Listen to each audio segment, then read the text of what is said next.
It's time to take command with former NFL tight end Logan Paulsen and former Commanders beat reporter Craig Hoffman. What's up? What's happening? Happy New Year. Almost. It's Logan Paulsen. I'm Craig Hoffman. Take Command podcast, film review time. Logan, this is our last pod of 2024.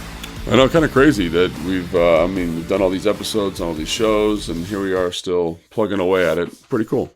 Yeah, our first pod of 2025 will be the preview of the Cowboys game on Thursday, where the Commanders can win and seal up the 6th seed. But let's take a final look back at the win over the Falcons in overtime.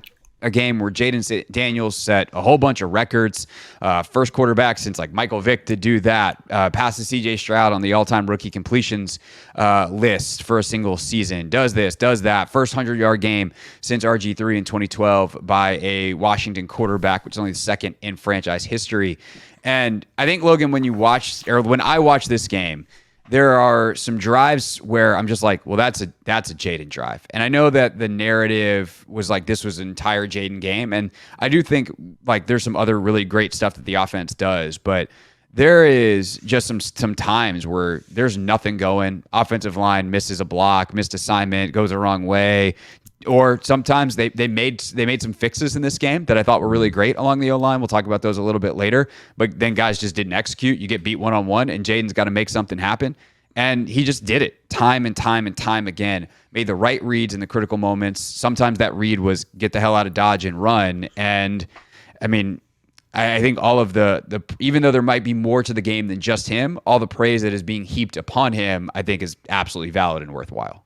No, I think 100%. I think, going back and watching his throws, going back and watching his runs, like it's a big deal performance, you know. And I think there is this tendency to be like, oh, it's him, but you know, football is the ultimate team game, you know. And so there are protection things. The backs did some good stuff from a protection standpoint. You look at OZ and his performance, look at Zach and his performance. I think you got to give credit where it's due. And I think you also got to look at the defense and their ability to kind of stand up in some key moments and make sure that he gets the ball back. And, specifically at the end of the game, right, where you have a 3-and-out kind of in your last 2-minute possession of the game. I think it was like a minute left on the clock. Give the ball back to them with 55 seconds. Like, good job. I wasn't the cleanest situation there by the defense, but to stand up, they missed the field goal. You get the ball back in overtime, you go down and score.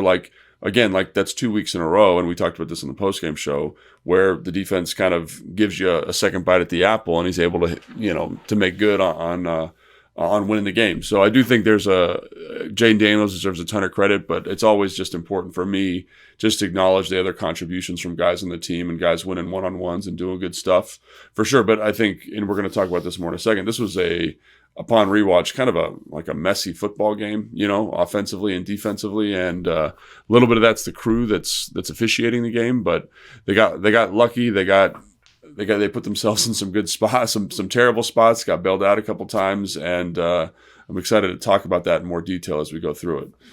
Yeah, I'm glad you mentioned the officiating thing. Again, I'm not going to do another officiating rant, but I'm uncomfortable with how much the referees inserted themselves in this game, and just wanting seemingly to make calls in big spots, from the PI on Davis at the end to wiping away a touchdown on a Cosme hold. There was another one that went in the Falcons or in the Commanders' favor. I'm trying to remember what it was. One of the penalties where you're just like, that's pretty soft in a key spot. I mean, actually, you know what it was? It was the illegal contact on Ertz down the field, and technically correct call. But that's a pretty soft call on a 3rd and 22 that should have been a drive ender as the Commanders give up a sack, and instead they get a free first down, and then they go on the ugliest 15-play drive in NFL history and have it end in a touchdown. And that drive is actually one that I think is worth mentioning in terms of just kind of making it happen, right? They get the benefit of that call. But on that drive, which is a 15-play drive, there are 4 negative plays, I think, with 3 other or maybe it's 3 negative plays, 4 incompletions. It's 7 or 8 of the plays are negative plays or incompletions where you're going absolutely nowhere. There's a couple of other runs that are not considered successful based off of the success rate statistic. Mm-hmm. And yet they just find a way. Jayden has a couple of scrambles. And I think the thing sometimes with his scrambles too, Logan, that's really impressive is he just has an ability as a quarterback to process the entire field and have a kind of almost a all 22 bird's eye view. It feels like understanding of where people are. And so there's like one scramble, for instance, where they're flooding the left side of the field and it's man coverage. And he knows, like, if we're flooding left and I run, actually, I think they're flooding right. And if I run left and it's man coverage, there's going to be nobody there. And so he sees a crease and knows if I run, like, if I get out of this, like, I got a bunch of yards. And he goes and picks up, I think it's like a 9-yard scramble. And so the ability to understand where everybody is on the field, how players around him are going to move, I think is just such a special quality. And sometimes it's use that skill to read out a concept and make the right throw. And then other times I feel like he's able to use it to understand where there's big yardage available for him as a runner. Yeah, I definitely agree, and I think his decision making as a scrambler in this game was pretty good. Obviously he takes a couple sacks trying to get out of the pocket, which you don't love to see. But again, like, I think the one you're describing is a 3rd and 5, and it just feels so effortless, and it's something that mobile quarterbacks, scrambling quarterbacks, however you want to characterize him. They just elevate the floor of the offense, because on that 3rd and 5, it's a little bit cloudy. Like there are places where you're like, maybe if he's really aggressive here, he can throw this football. But I think it's one of the things that I've loved about his game, especially as it's kind of gone through the season, you're getting more familiar with him as an NFL quarterback, is it's like, hey, I don't have to force this because of my ability to run, and I can get out of the pocket. And I think Brandon Coleman does a good job on that play of kind of collapsing the left end down, kind of just scoots out and I don't know, man. I don't know what it is since the bye. He just looks fresh. He looks fast. Like, guys are having a hard time dealing with his speed, and he's not like a 4.3 guy, I don't think, but he definitely his athleticism. Probably a 4.4 guy though. Well, it was funny. I was talking to some scouts before, and they're like, "Oh, I think he's probably a 4.5, 4.6 guy," and I was like, "Really?" Because he looks so much faster. But I guess the point of it is he plays in a way that you see his athleticism, you see his speed, you see his explosiveness, and it coincides with his decision making. Right? There are certain guys, certain scramblers, like Michael Vick, for example, who's just like faster. Right. And he would use it all the time. And that was his way of finding explosive plays in addition to taking shots down the field. Jayden, I feel like, is a little bit more selective about it. And that is the thing that is like his superpower. And you see it on some of these plays where it's 3rd and 5 and he doesn't take a big shot. He gets through, he makes a guy miss, whatever it is. And just in this game, like, obviously when you rush for over 100 yards and you don't have a ton of designed quarterback runs, it's because you're making really good decisions as a scrambler. And I didn't go back and chart this, but I think if you go back and look at a lot of his scrambles, they're on 3rd and 5, 3rd and 6, 3rd and 2, he's able to get a first down. And so that is something, again, that just brings the floor of the offense up. And we've talked about that a ton, but when you're not playing the cleanest brand of football and you have, like you said, you have a couple incompletions, you have a couple drops, Terry has a drop on that drive, 2 drops on that drive, like, it's those are the plays with his legs that elevate the floor. And I think that's kind of the takeaway from the game is they didn't do a great job finding explosive plays. They had some pretty good rushing efficiency at points in the game, but they did have some negative, kind of bad neutral runs. And his ability to elevate with his legs, to me, is the story of the game, kind of. Yeah, I think the other thing that's really impressive about him, and there's certain guys I think of through recent NFL history that are really good at this as well, is he just doesn't seem to take a ton of huge direct hits for as exposed as he is because he runs. I mean, he runs 16 times in this game, and certainly there's some times he gets wrapped up and thrown around, but the scariest hit he takes is obviously the one in the pocket where his knee bends back, and you're just like, okay, I guess you're Patrick Mahomes rubber man too. That's cool. Where Mahomes takes stuff like that and is able to bounce back.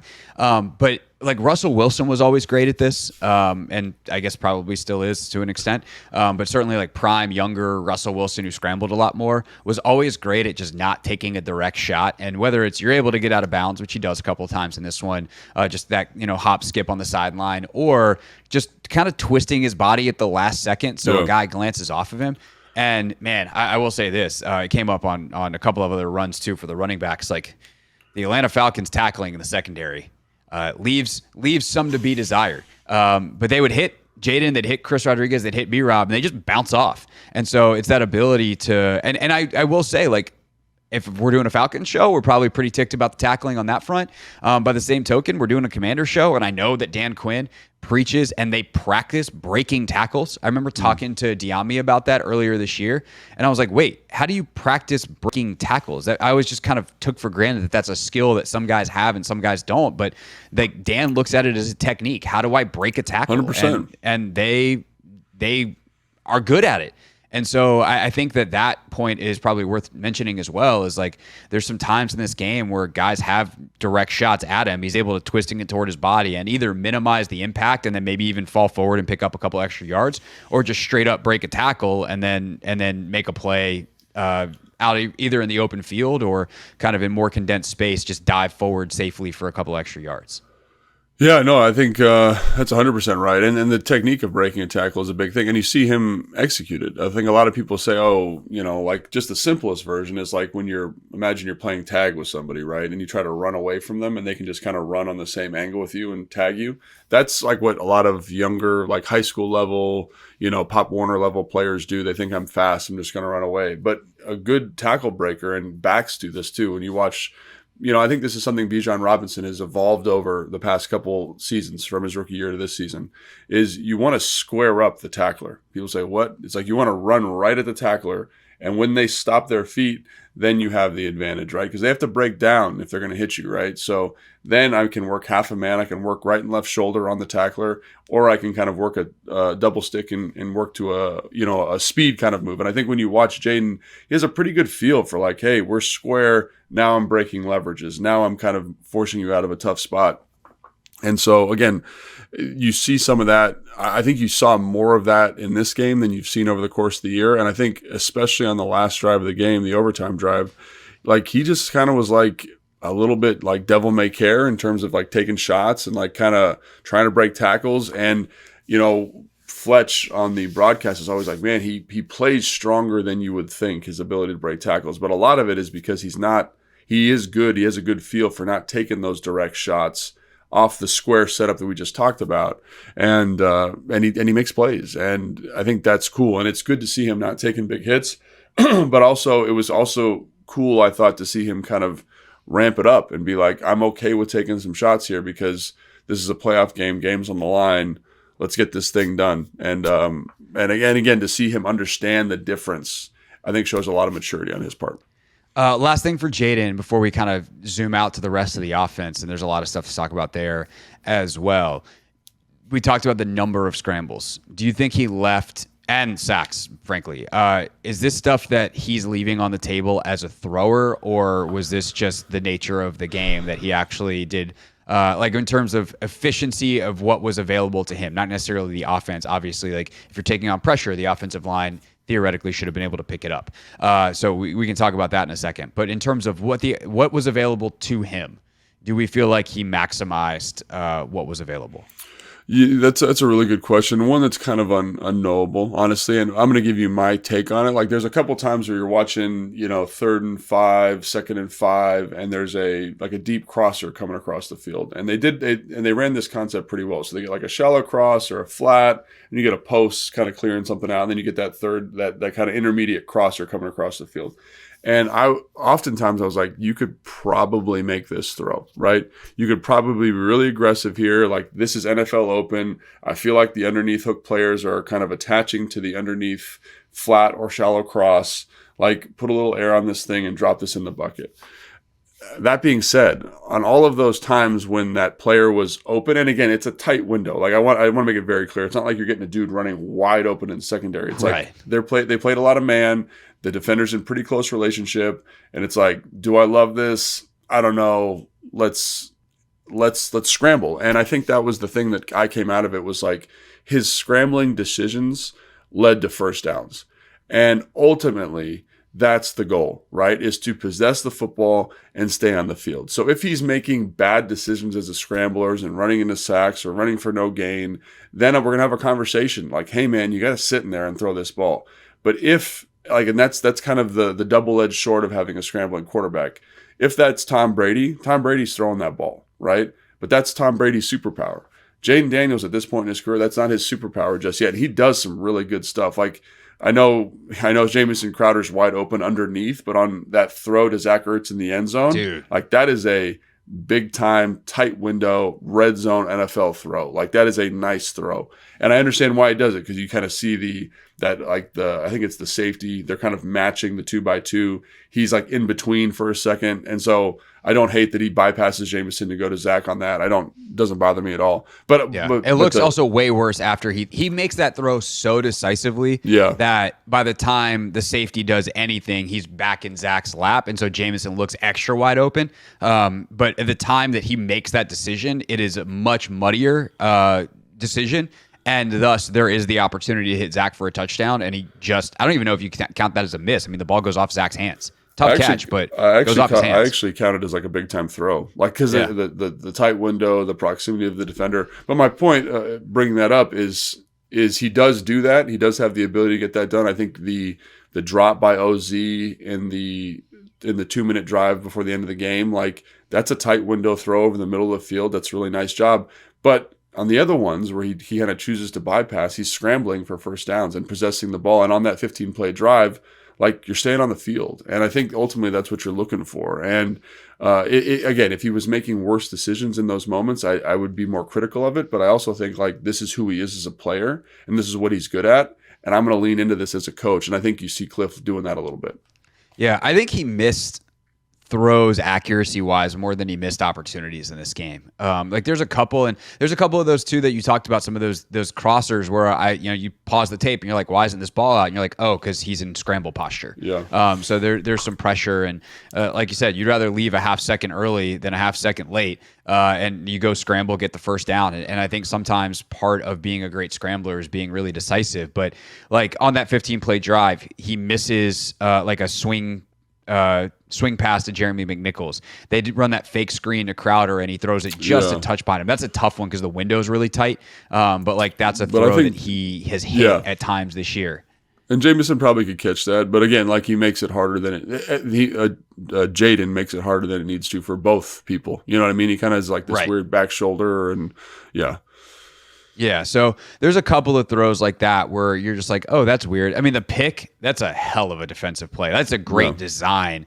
But he handled it way better later in the game as they continue to run that pressure, and they also changed up some of the protection there. So I just think that. But also to your point, like, he has the slant to Terry on that 15-play drive, which is just a little bit out in front. And I know Terry would tell you he's got to make that play 100%. And then they come back, I want to say it's like 2 plays later, and they run that dig over the middle of the field to Terry.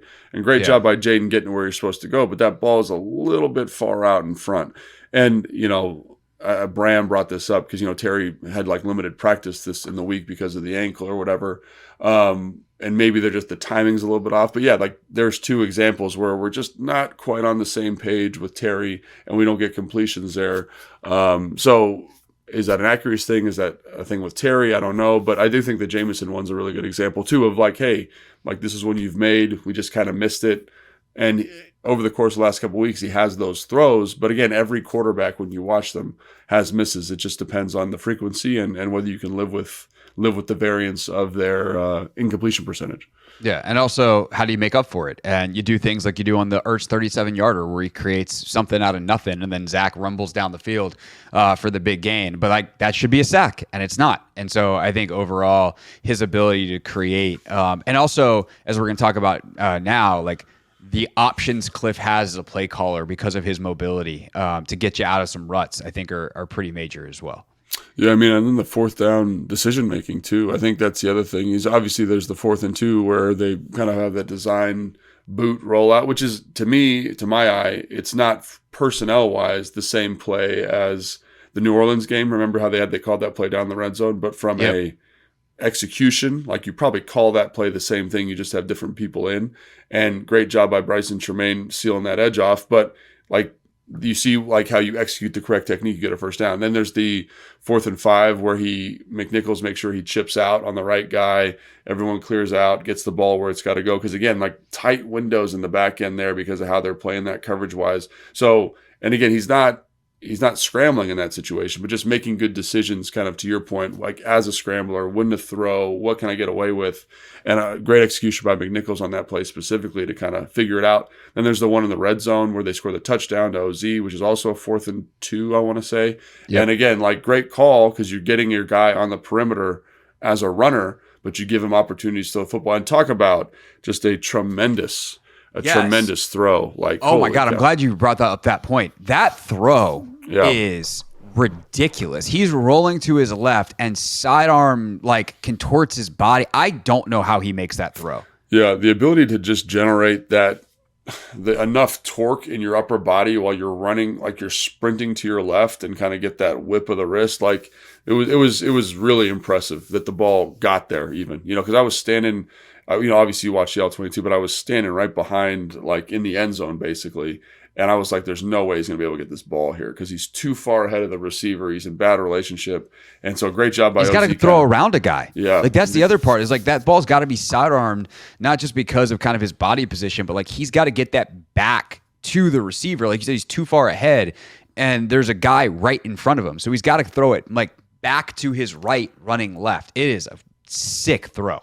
Yeah, no, 100%. And again, like to the original point about Kliff kind of using him as a runner, like think about that in those 4th down situations. And obviously on the one McNichols, it's not, but he's making a good decision as a passer because he could scramble if he wanted to. And I think that's where you feel comfortable going for it on 4th down is, hey, if the play isn't there, we've got a guy who's special. And you think back to the New Orleans game on some of those 4th downs where he's jiving over the pile and making things happen for you. Like, He's been excellent in those moments, and Kliff definitely is calling plays in those moments specifically where he can be a runner and a thrower. And I think that's exactly what you want to be doing in those moments. And it is special. It is special because he's a special athlete, but also great by the play caller of understanding like what he does well and how to maximize the offense in those high leverage moments. And the head coach to say, go. That was what I was hoping for a couple weeks ago. I kept saying, like, I want a little more Dan Campbell in my Dan Quinn. I want a guy who goes, we have the best player on the field. We trust him on 4th down. And in this game, time and time and time again, Dan was just like, go, 4th and 5, 4th and 2, 4th and 1. And the ball was consistently in Jayden's hands in those spots. And he made him right every single time. I think they're now 19 of 22 on the year on 4th down.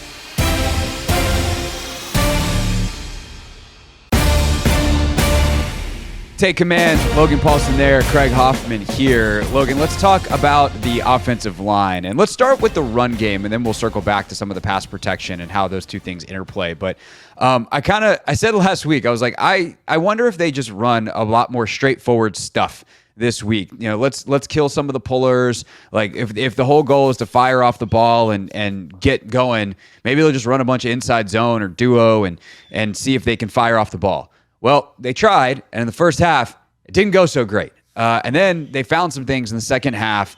They brought in some of the bounce. They brought in some of the GT. They brought in some of their best plays. And then were able to mix in some of the other stuff that they kind of more of their regular run formula and really got the run game going in the second half.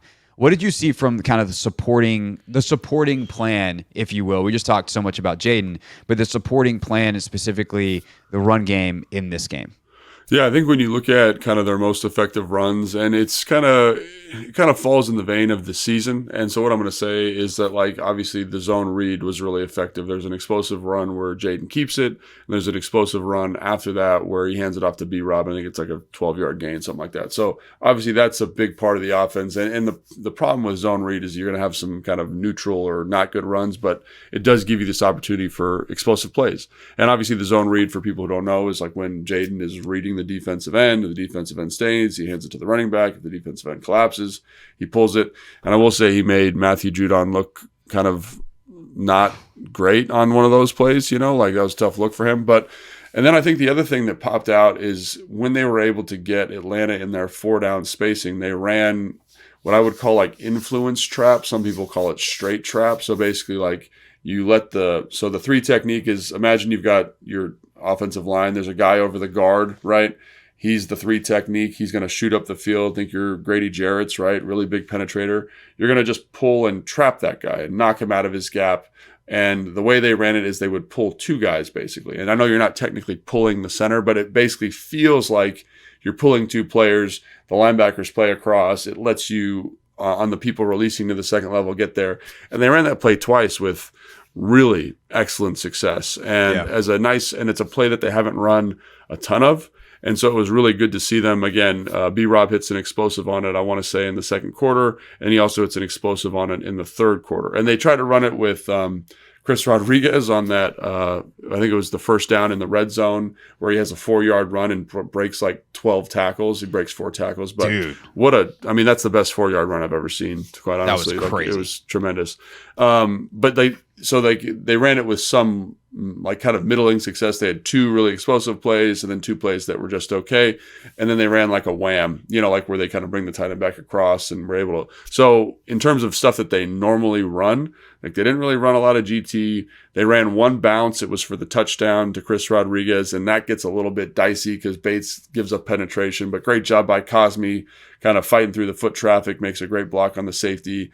And then the center does a really good job of getting to the second level and kind of making a wall there. And Chris breaks a tackle and gets in there. So in terms of stuff that's worked, zone read, trap was really effective. But again, like to your point, there was 4 or 5 runs that were what I would say like really efficient and good that led to explosive opportunities.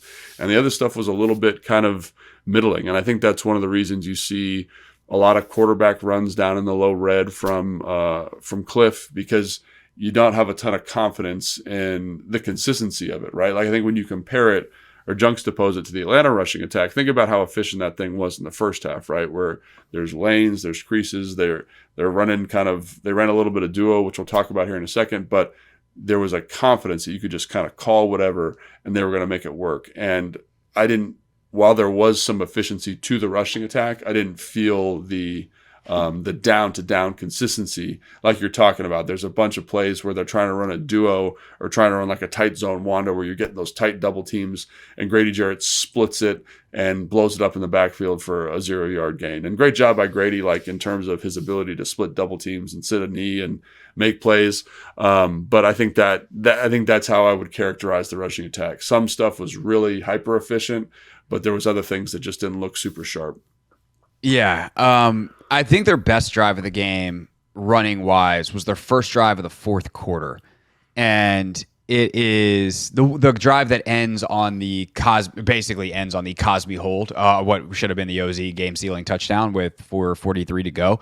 But they start off that drive in 12 personnel and do this little play action half roll, and then it's just an easy comeback to OZ. And they basically win at the line of scrimmage. They win on alignment there where there's just not enough dudes in coverage because they're expecting run. And OZ breaks tackle, gets 16 yards. And then they bring Zach on the field. Atlanta goes back to their nickel personnel, and it's a zone read keeper. They get huge movement. They finally really win at the line of scrimmage on a duo play. B-Rob gets 11. I think the next play is the big bounce play where B-Rob gets 12. They run a wham. They run another little half roll, play action fake. That's the one where John Bates almost kills a guy at the goal line. And then they do some silly stuff once they get in the red zone. Old Y leak right there.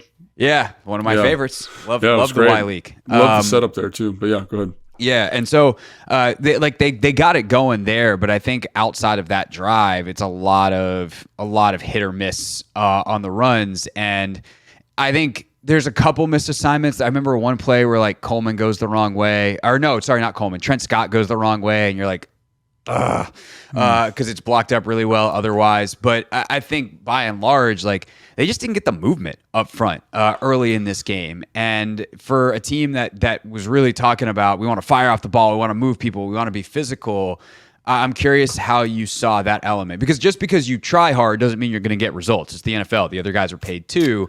But did you feel like from a technique standpoint and from kind of what they set out to accomplish based off their own stated goal of firing off the ball and moving people, like they were doing that at a good enough level, especially early in this game?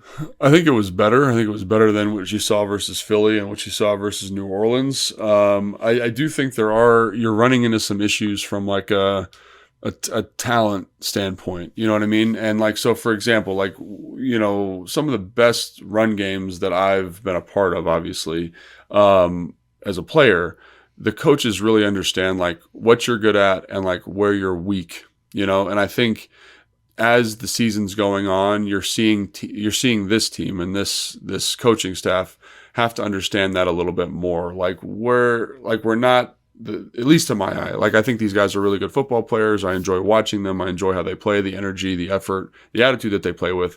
But you also understand like what they're good at. And to me, they're not guys that are just going to like sink double teams and move you off the spot. Like that's not who they are, right? So we got get a little bit creative, and that's where like the GT stuff comes in. That's where the bounce stuff comes in. And that's where I really like the addition of kind of this influence trap, right? Because with influence trap, the guys kind of blocking themselves, and you're using the defenders are blocking themselves, and you're kind of using your athleticism to get there and kind of move guys off position, right? It's like a surprise, you know. And I understand like you got to have some tough runs, but that's kind of what your zone read has been for this year, right? Like it's a way to kind of loosen up the defensive line and linebackers because the quarterback can keep the football. And I know that's not always the most efficient, but in this game, you 25-yard carry by Jayden Daniels and a 12-yard carry by B-Rob. So awesome job. Love that. So I think that's where I think the run game's got to go. You got to think like, do we like these matchups? Like we have to just be a little bit more fastidious about, hey, like, we can't just call whatever we want. Like early in the year, like they were really good at running Wanda. They had a lot of variations off of it, and it was really effective. But I think as the year's gone on, teams have kind of figured that out. They've kind of figured out that we like to run GT and bounce a lot, and they've got solutions, right? They penetrate, they get up the field, they close in a certain way. So now it's like, okay, what's the next step? And so it was nice to me to see some kind of innovation there with the trap stuff, which again led to some explosive opportunities. And so now it's just how do you keep putting these guys who are good athletes and good competitors in the best position to be successful? And I know that is, as a coach, that's really, really hard to do because you're not always going to be able to like win with the pen, and they got to win matchups on their own sometimes. But I think that's the way that the running game is going to need to go as they get into the playoffs. Yeah, I think that you see some of that creativity as the game goes too. And some of it's simple and fairly nuanced where like even the timing of some motions, and like if Bates is going to be a sifter on inside zone or tight zone, right? Sometimes it's at the snap, he's running back across the formation and trying to run his face into Matthew Judon or whoever on the other side. Sometimes they motion him and it's before the snap that he's hitting kind of the same assignment. It's just the line on the paper goes from a straight line across to a dotted line because that indicates motion when coaches are drawing up plays. And you see the impact that has of kind of slowing that edge player down, coming back inside. It opens up a little bit more of a cutback lane at times. You see some of the jet motion in this game, the orbit motion. You see an actual jet sweep end around to Olamide Zaccheaus, which then you see stuff off of that. And so I think Kliff did a really good job of sequencing plays. They used some unbalanced lines at times, again, in this game. And sometimes they run at the weak side, if you will, right? Like you move Brandon Coleman from left tackle to whatever you want to call that right tackle position. I don't know whether you call it new right tackle or a tight end. Right tight end. He's the big tight end, Yeah, and then they'd have Bates and Sennett or Bates and Ertz next to Allegretti on the left. And I think the 25-yard Jayden carry, if I'm remembering correctly, is off of that, where it's not like, I guess technically it's a zone read, but I don't even know if he's reading that. I think it just looks like zone read, and he's keeping that thing all the way. He's for sure reading it. It's just, but again, like I think he had one. But the edge is just so sealed. There's not like an unblocked player that's right there, you know? It was there's two. So he runs one, obviously where Matthew Judon, and he just beats him to the edge. And there's another one where, like, based on formation, you're like in a two receiver set, and they walk the read player, and so the read player then becomes I guess the weak side inside linebacker who's running to the line of scrimmage. And he had one again. They ran the play twice where he gave it, and it gets a little bit messy because the 4-eye is playing across the tackle's face, and it kind of just makes a big muddy pile in there for B-Rob to run into. And so he's like, I'm going to pull it. And so it's basically like, I don't know if I would coach him to pull that, but like, Jayden Daniels is a better athlete than Caden Ellis, and I'm going to get 7 yards. And so it's essentially that's what it boiled down to me, was like, is that like the perfect pull look? Probably not, but like, I'm a better athlete than you. And that's one thing about having a quarterback that can do that kind of stuff, is like, even if he's not making the best decision as a puller, or maybe it's something, maybe that's an unscouted look, for example, I'm going to make you right. And I think that's, again, what we talk about, what makes this performance from Jayden special. Some of these elements are what makes him special. Like even the one to Judon, like I would not have pulled that because Judon does not move his feet. Like he kind of plays it like that kind of classic read technique. But Jayden's like, Judon, I'm faster than you. I'm just going to beat you to the edge, and there's no contained player. Right. So big play. Right. And they also use the fact that like certain situations, Falcons probably going to play man, and like Terry's able to just run the corner off, and all of a sudden that's why there's no contained player. So like there's some real nuance and creativity to the run game. And again, whether it's that read player being on the second level where Jayden just has a better angle and he knows he can win to the edge, versus him being in the guy's face right at the mesh point. Like there's just little things that I think they found as the game went on that were really good. They run, I mean, that double fake truck taxi play where Jayden gets 5. It's a 5-yard game, but like it is so blocked up. And I just imagine if you're the Falcons at that point being like, what am I supposed to be reading here? Like I gotta, because that's the same drive where they hit the end around to Zacchaeus, and then Zacchaeus is faking an end around on that play. They've also hit a couple of stretch plays, and they fake that. They fake the reverse, and then Jayden starts to take off, and so then you're able to get back to some simpler stuff on the ground because all of a sudden the linebacker's eyes are thrown off. And so I think that's like one of the things that makes Kliff special is eventually he'll just throw you off, and then you can get back to some of your more basic stuff because the defense is unsettled. No, I think that's right. And that's kind of what we were just talking about, right? Like we're not the Philadelphia Eagles, right? We're not going to be able to just line up and be able to run duo and Wanda and just straight outside zone. Like I love that there's little wrinkles there to just increase the efficiency. Like you're talking about, like to the jet sweep to OZ, like great job by OZ. That's an 8-yard gain. Or the fake reverse that where B-Rob's a wildcat guy and he fakes the reverse to Jayden and it's a 6-yard gain. Like, those are productive plays that put your guys in better positions to be successful. They create better angles to the second level. And like, that's big time stuff. And it's again, like what's the wrinkle of the zone read? Like we just talked about getting in that formation where they have to walk the will linebacker out, like just to make it create a little bit more space. Like I love that kind of stuff. And I'm not sure if that's Anthony Lynn who's doing that, but everybody involved in the offense, like I think that's where you got to kind of hunt and peck and grind for those details. And I think the one problem with that, and the important thing to point out there, is if you're wrong as a coaching staff, then it becomes a long day running the football. But I like that there were some wrinkles here. And I don't remember what B-Rob ended up averaging, but I think it was much better. He averaged 4.6. Yeah, it was much better 13 for 60. Yeah, much better than it's been over the last couple of weeks. And again, you get heroic efforts like Chris Rodriguez had on the touchdown and on that first yard run we just talked about. But I think on the whole, like I like the innovation. And again, you talked about, the techniques and the combinations. And at this point, I'm not sure that's who these guys are. Like they're not going to be able just to blow you off the ball. And so, and most offensive lines are. Like when we're talking about those blow off the ball kind of guys, you're talking about Detroit, you're talking about Philly, and like maybe Atlanta. I don't know if you want to put them in there, but that's the kind of groups you're talking about. Lots of first round picks, lots of big, strong, physical dudes.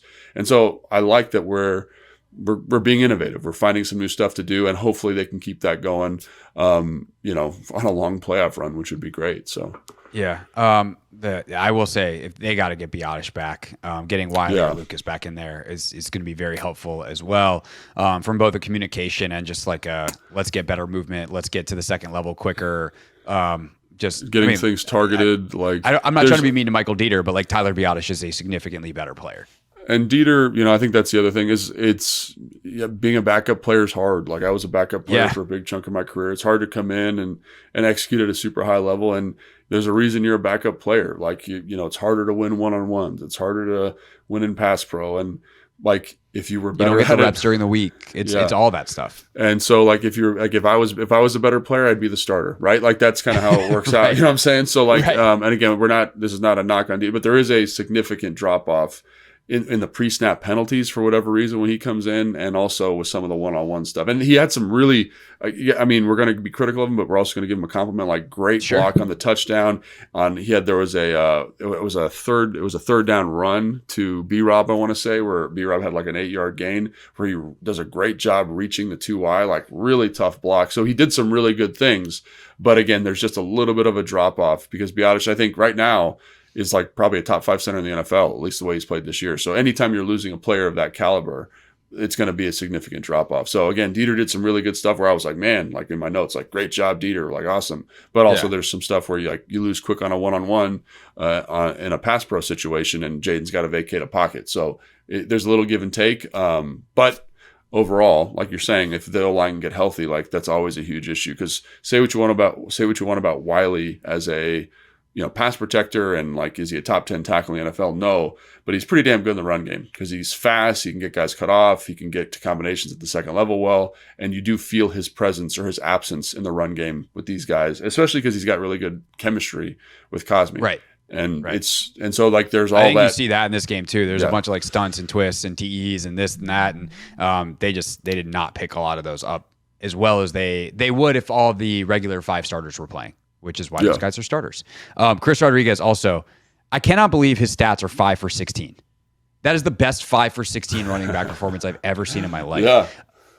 Last thing real quick on the offense, which we should have talked about maybe first. So my bad as the driver of the bus here.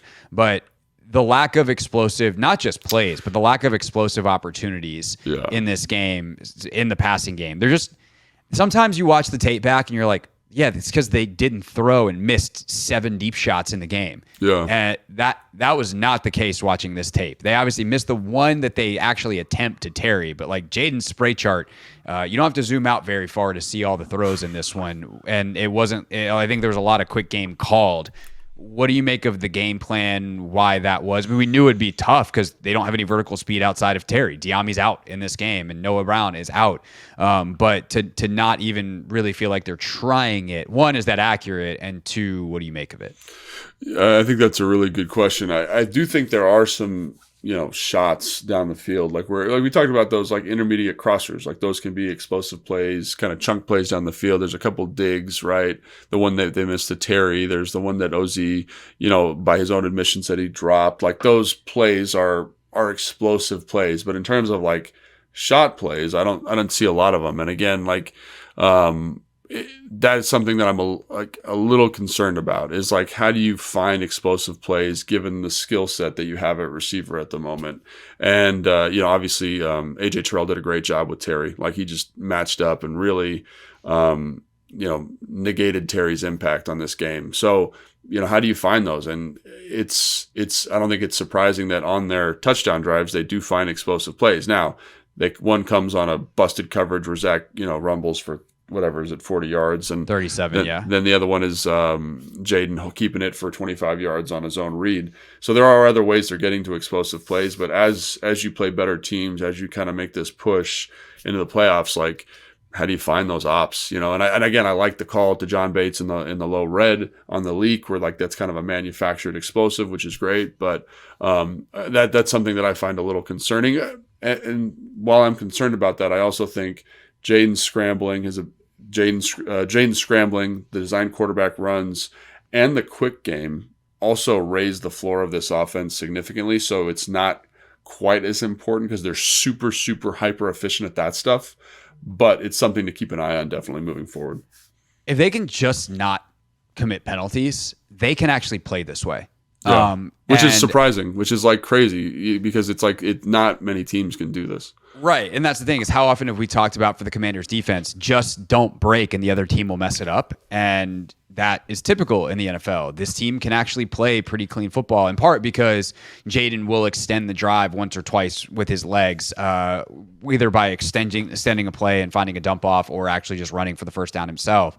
But we've seen consistently this team doesn't go 3 and out a ton. They picked a real bad time for their second one of the game on Sunday late, but by and large, they don't go 3 and out a ton. They move the ball. They'll play the field position game a little bit. Even if they wind up punting, it's typically after 1 or 2 first downs, so your field position is not too bad, but they also just have been able to drive the ball up and down the field on teams all year between the 20s, and then it becomes a game of whether or not they can execute in the red zone, and they've been better in the second half of the season.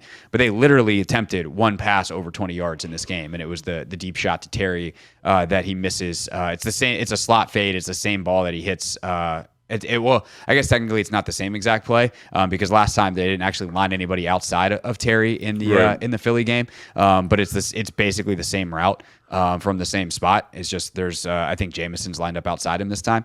But he misses it, and it's because it's a hard throw, and they made it look easy in the Philly game. But yeah, it definitely was interesting to watch. There's just not a ton because, in part, they don't have the horses to do it. Like, I just don't know who's running those routes besides Terry.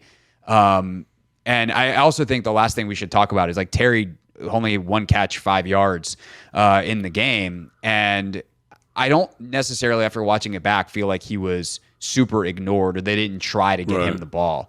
Like there's a batted ball in the third quarter, I think it is, maybe it's the fourth, where he's wide open on a slant and Jayden throws it to him and unfortunately 53 for Atlanta just makes a good play. He's getting blocked in the line, like good block by Chris Rodriguez, and he just gets his hands up and knocks it down. That's probably a 20-yard gain if Terry catches it because he's catching it on the move and able to run.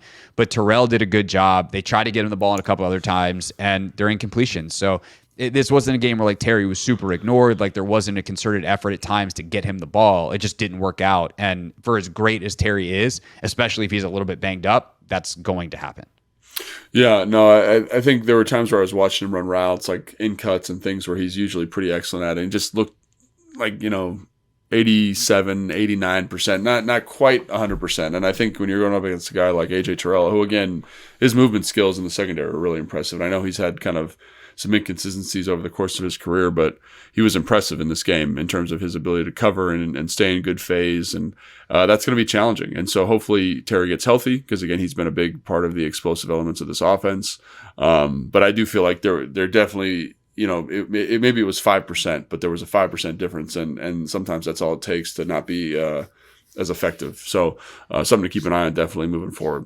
For sure. Anything else on the offense before we talk about the defense and what they did? No, I think that's it.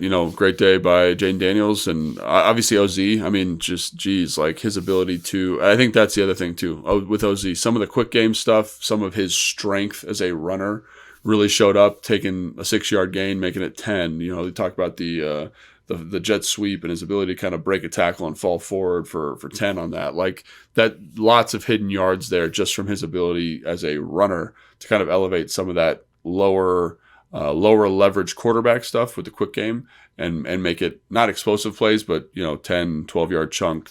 So kudos to him. And just everyone's kind of got a role. You know what I mean? Like OZ explosive play versus Philly, Jamison Crowder 2 touchdowns, Zach Ertz big game this week. Like they're kind of in a land where without having Noah Brown and a banged up Terry, like people are having to step up and fill different roles. So really curious to see how that goes over the next couple of weeks. And I think Dallas will be a good kind of like where they're at in terms of some of these role players having to step up.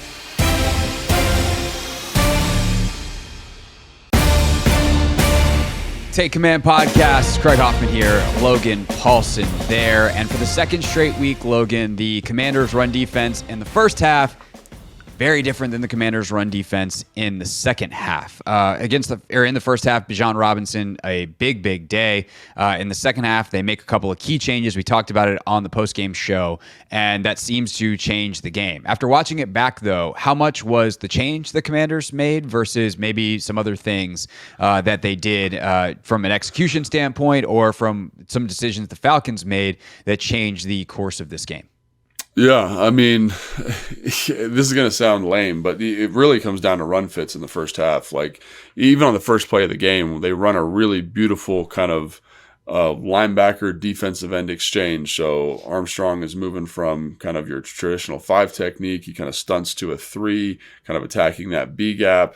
And then the linebacker scrapes and he's the contained player. It should be a tackle for loss. Daron Payne plays around the backside tackle.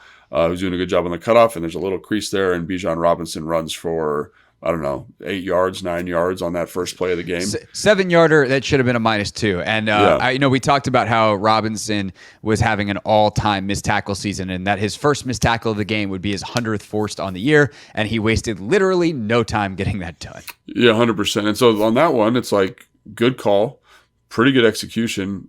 Daron's a little bit out of a gap, but it ends up being a big play. And we're talking, it's very small. It's very small because he plays back door. He's playing over top, and the tackle literally is able to slow him down just a little bit. And Bijan's able to take advantage. And I think when you look at the game, like I think Duran did some really excellent stuff, but there are plays like that, right? There's another play where they're running like a little sift, right? Like Wanda, so away from the tight end, they're bringing the tight end back to sift the backside player. It's Jeremy Chin. He gets a little bit high, thinking that it's keeper. The tight end blocks him. He's out of his gap. Luvu's in this huge hole, and Bijan's able to hit it for 8 or 10, right? So that was something else. So run fits. I also think that Atlanta ran a little bit more like duo than I thought they would run, and Drake London as a blocking matchup was a huge mismatch in a way that I was not expecting. So basically what they do, they short motion him down. He'd crack Jeremy Chin, and Jeremy Chin obviously is a tremendous run player, right? And the tight end did a great job kind of keeping a neutral on the defensive end, and sometimes it's a big body in there, but just kind of stalemating that. Bijan bounces it to the perimeter, and then you got Davis or St. Juice or Sanderson having to make a tackle, and that's a matchup that I hate for us, especially because when London would motion down, he can still technically run a route. So they'd get a little bit of depth, get soft, and then they would just bounce to the perimeter. And they probably hit 5 of those for some semi-explosive, 8, 9, 10, maybe 12-yard runs. And that was just tough. And so there was a couple factors like that in the first half.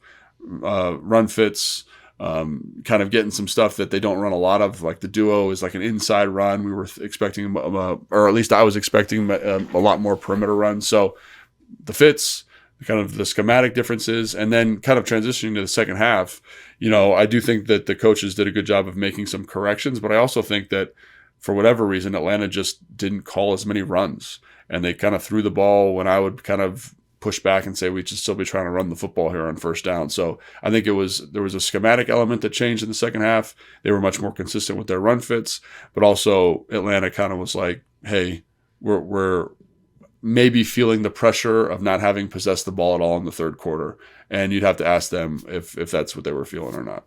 Yeah, I also wonder with the change to Duran Payne and the edge, like, do they decide to just say, like, it's not worth it? Like, we think we have better pass personnel on the field, so we're going to roll with that. Like, we don't know what the reason was. Certainly the game flow and not having the ball much could have been the decision too.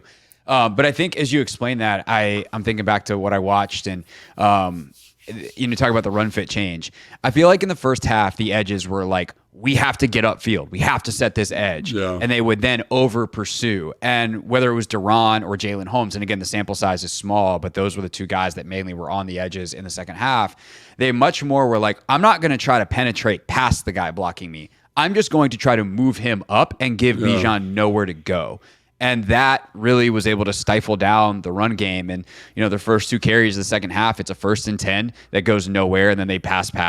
They have a quick pass and then a run on second down on their second drive. And that run is stuffed for 2. And John Allen, by the way, welcome back, made a couple of really nice plays. And he has some nice pursuit on that one. And I think that difference of just, talk about fitting the run and like how they were trying to set the edge, which then set up everyone else, I think was really nice. And then obviously add in the fact they just didn't have to do it nearly as often. And you have a much better second half and a much more successful day than the first half where they ran all over you.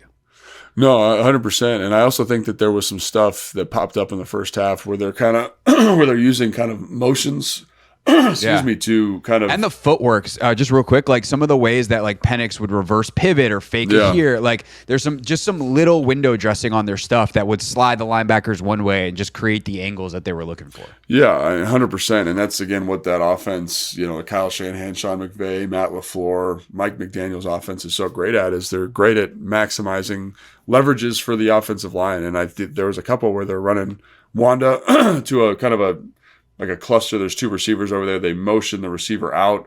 The nickel player bumps out. And so the guy that's got that B gap as a run fit is now 10 yards off the ball, like away from where he's got to fit it. And you get Drake London cracking that guy, and there's a huge crease there. So now the crack player, now because you're cracking the safety with this guy, the person that's got to make the tackle is the outside corner who's running in to fit it. So there was some formational stuff that was challenging to deal with. And again, that was something that I was a little bit worried about coming into this game, because I said this to Bram, and again, he kind of balked at it. I was like, this is like one of the better offenses, maybe better than Philly in terms of problems they're going to present from like a formation standpoint. And that showed up a little bit in the first half.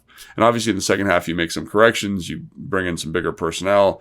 And I really think like one of the main takeaways was I actually thought the defensive line fit the runs pretty well in the first half. Obviously, there's some errors here and there, but really the thing that jumped out to me was the secondary, like the safeties, the linebackers, how they were fitting runs, and how they kind of would. Frankie felt a little jumpy to me in this one. A little jumpy, and Bobby had one where he thought the running back was cutting it back. He plays the backside A gap and he hits it to the front side. And again, that's part of the issue with dealing with a runner this skilled and an offensive line that's worked so long together, right?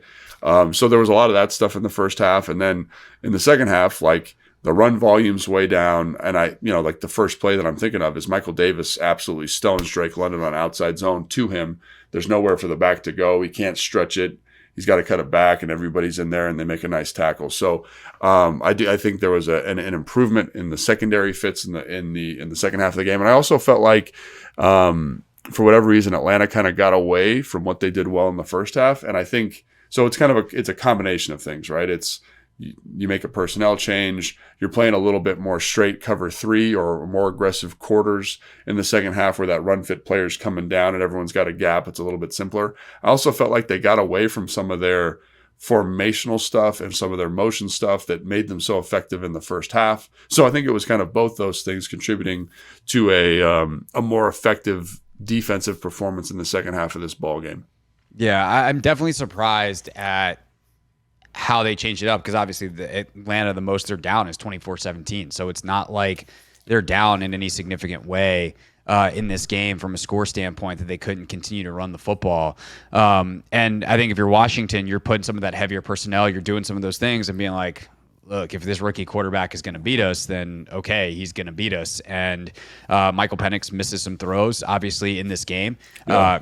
Then Raheem Morris mismanages the clock and doesn't maximize a couple of opportunities, and you're able to escape with an overtime win. On the passing side of it, the pass defense, the corner play in this one is big yikes. And it's not just Michael Davis. People are going to get on Michael Davis because there's a bunch of high-profile plays.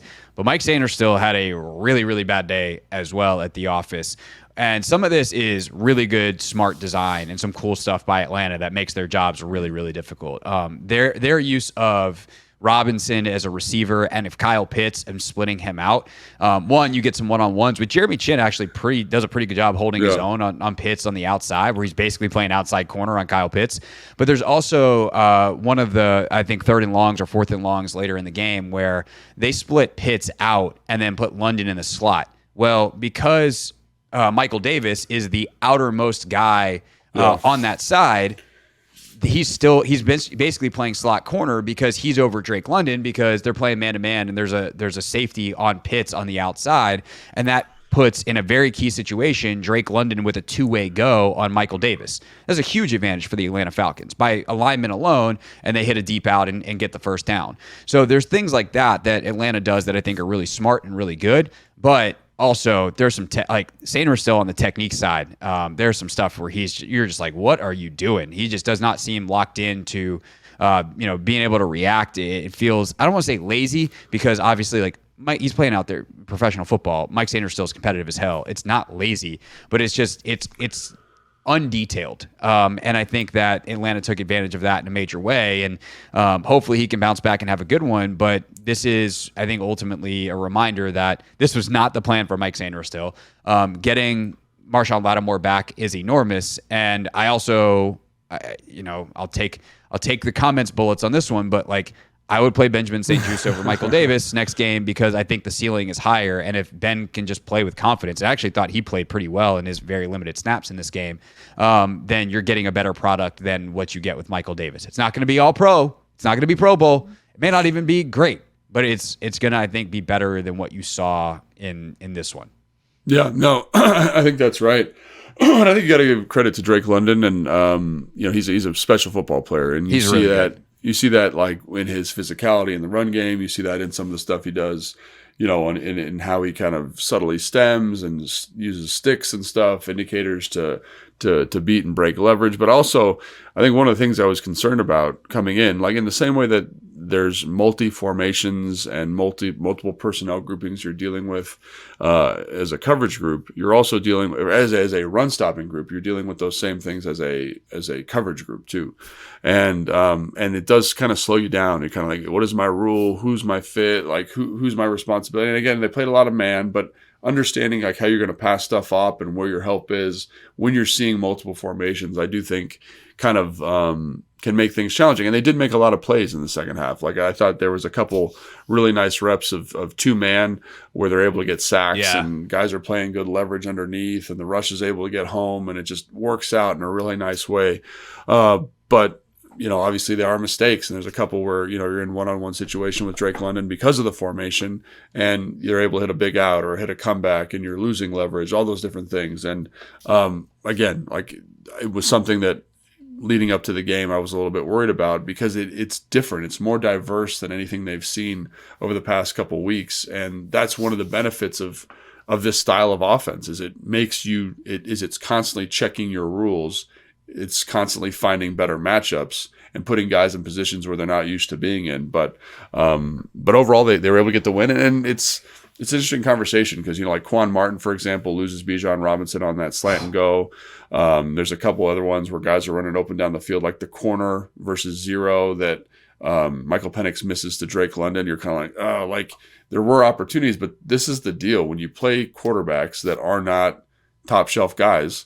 Like they're not going to hit every throw. Like if you're playing Joe Burrow, you're probably like, damn, we're in a spot of trouble. But you don't call the game the same way. You don't execute it the same way. Exactly. And like this is why people are constantly hunting for that good guy.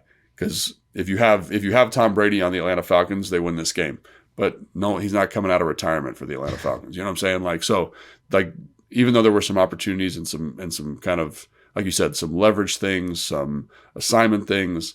They weren't able to capitalize on it, and ultimately it was a good enough performance to win the game. Michael Penix is not a touch thrower. He has a cannon. He can hit anywhere on the field. He'll drive a ball as well as anyone, but this is not a guy, and this is who he was in college, and I kind of laughed sometimes. People would be like, oh, what do you mean he's not accurate? And like his numbers were really good and all that kind of stuff, and I'm like, just watch the consistency with which he misses some of these throws. And again, he can throw the ball 60 yards down the field on a rope, but like, can you throw the ball 60 yards down the field with loft on it so your receiver can run under it? That's the question. And he's not that guy. And so you see that lack of precision down the field in this game. And, the Commanders played some man coverage where they were in trail technique, and they're like, if you can loft this ball over us and dot a guy, we'll let you, but like, we'll tip our hat and say, okay, good job. And he couldn't consistently. And for a guy that is that kind of thrower and hasn't had a ton of reps with these guys because he just took over the starting job 2 weeks ago, job well done, I think, if you're the Commanders. Last thing, the rush plan in this game. I thought was interesting. They ran in the first half a ton of just four-man rush, like let's stunt, let's twist. And the Falcons are actually pretty good at picking that stuff up. So didn't always love that versus, hey, can we just get some one-on-ones and get some wins, or can we, maybe bring some simulated pressures and make it a little bit more confusing? And it feels like in the second half they did some of that stuff, which also, by the way, makes it harder on Penix because he hasn't seen a lot of that stuff. Like that's NFL rushes, that's NFL blitzes that you don't see a ton in college. It's his second NFL game. The first one was against the Giants, who don't do a ton of that stuff. And so I think I like the rush plan better in the second half. There are also more opportunities, as you said. That good play they have on first and second down in the second half, and the Falcons choosing to throw the ball and having some misses in those spots creates third and longs in the first place. But what do you think of their ability to get pressure in this one and how it evolved over the course of the game? Yeah, I think I don't hate the plan necessarily. I don't have a lot of criticism or comment on that because it's stuff that I think worked at times. Like the one sack force fumble they're able to get, or two of them are off kind of line stunts in games and just kind of changing angles for the offensive line. But I also think like that's a good group in Atlanta. And I know we didn't talk about them as a great pass protecting group. And honestly, like there's times this year where they haven't been a great pass protecting group, but they are a good group. There's 3 first rounders. There's a second round pick. There's a 4th round pick. it's all homegrown guys that have worked together a ton. And you can see that. And I think, like when you talk to people in the building, they're like, that group was more impressive than we thought they would be. And I think like you got to give them credit. And, it's always very telling when you're talking to people after the game. They're like, man, that offensive line was really good. And Drake London was really good. You know what I mean? Like the people that we're just talking about giving this team problems are better than they expected. And I really was impressed, honestly, with how well the offensive line played for Atlanta, specifically in the first half and as pass protecting the group. Like you're talking about, like they're trying to put them in difficult spots here. They're trying to make it challenging. And I also think the other thing, too, that jumped out to me in terms of how Joe Wood Jr. called the game, which I thought was smart. I thought he was very aware of the shot play, which in this game I think was absolutely essential. So you're not going to get as many 5-man rushes. You're not going to get as many, kind of overload pressures where you're blitzing Frankie Louvu and Bobby Wagner, and you're kind of playing straight man or cover one on the back end. I think they were just really smart, kind of saying, hey, we're going to play 2 safety shells. We're going to play quarters. We're going to get guys back. So we force him to kind of be, like to your point, hyper accurate and consistent working his way down the field. Because I don't care, even if you showed me that in college, like, I don't think you can do that as a rookie quarterback usually. So if we can eliminate the running game and eliminate the shot play for the Atlanta Falcons, we're going to win the football game. And I think ultimately, like, while that happened with kind of middling success in terms of, they gave up a 15-yard completion or a 20-yard completion there was nothing over the top. And I think when you say, like, that's probably a win, right? Because ultimately it gives your offense enough kind of time to kind of figure itself out in the first half, and you do end up winning the football game. So, but to your point, I like that. I like that there was more of an emphasis on saying, hey, we're going to force you to drive the length of the field and be super consistent throwing the football. Yeah, and frankly, in the second half, like, they go 3 and out, they go 6 and out, and then their final drive, they get 4:24 on the clock, and they get them to a 3rd and 5. That's the one where they get the big out to London. Okay, fine, you give up 1. They're on a 1st and 20, and then they get to 3rd and 11, and they get the stop there. And then it's 4th and 11, and that's the one that Sanders still gives up. You're just like, he's all turned around. They give him 31 yards. Right. And then they ultimately, thanks to the snap over dude's head, get to a 2nd and 26, give up a comeback fine for 13, but now it's 3rd and 13, like 3rd and goal from the 13. Really, really nice job on coverage there, where they force a tough throw, and it looks, I think, worse than it would be, because I think Noah's like pretty much there, and then he sees the throws way over and just stops running. So it looks like London's got a ton of separation. I don't know that he actually does. Mm-hmm. And then on 4th and goal, it's a great throw. Percy could play that a little bit better. Chin could play it a little bit better. But Penix moves Bobby out of the way with his eyes and just delivers a low strike, and Pitts makes a hell of a catch. But you give up a 4th and 11 and a 4th and 13, and typically, like on a regular drive, those are punts or a field goal. And so I think that they overall played pretty darn well in this game. And then on the last drive where they give up the field goal attempt that Patterson misses, like that PI, I hate with all of my soul. I thought that was a really, like, Mooney runs up into Davis, and like they're trying to draw PI there. That's exactly what they're trying to do. And Mooney just runs up to Davis, 2-hand shoves him, and then as Michael is reacting to that, their hands get caught up and they call a PI. So yeah, not great. So that's the defense, unless you have anything else to I don't really have anything. It's I do think that they're playing better defensively, which is exciting, and I do think that I think they're at their best again when the offense is playing better, and that's not like revolutionary analysis there. But I think you look at that third quarter, like they're playing way better because the offense is possessing the heck out of the ball. You know what I mean? And it just lets them kind of be who they want to be, and they don't have to win the game for you. So I think they can do that. They've shown that at times, like they can go, 2-3 quarters and really kind of batten down the hatches. But I ultimately think like they're at their best. They're the best version of themselves when the offense is playing well. And so again, like how does Kliff maximize that? How does Joe Witt Jr. maximize that? And again, like they're going to be playing some real deal football teams here coming up soon. So we can't wait to see how they do it. For sure. All right. We will preview the Dallas game coming up on Thursday. This podcast is more than long enough.